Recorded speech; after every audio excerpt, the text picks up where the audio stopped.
ভূমিকম্পের সময় আমি এখানে উপস্থিত ছিলাম।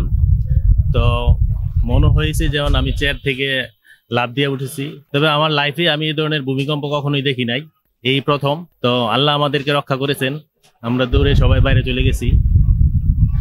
তো সবাই যাতে ভালো থাকে, আল্লাহ আমাদের সবাইকে যাতে সুস্থ রাখে, সেই প্রত্যাশাই করি। আর কোন সময় এরকম ভূমিকম্প আমি আমার জীবনে আর দেখি নাই। এই মাধবদীর মানুষ এমন ভূমিকম্প আর কোনো দিন দেখে না। হাজার হাজার মানুষ একবারে আতঙ্কের মাঝে দিশাহারা হয়ে গেছে, ছুটাছুটি শুরু করছে, যার যার মতো যেদিকে মনে চায় ওইদিকে চলে যেতেছে। সবাই বিল্ডিং এর নিচে খালি মাঠে যাওয়ার জন্য সবাই পাগল হয়ে গেছে।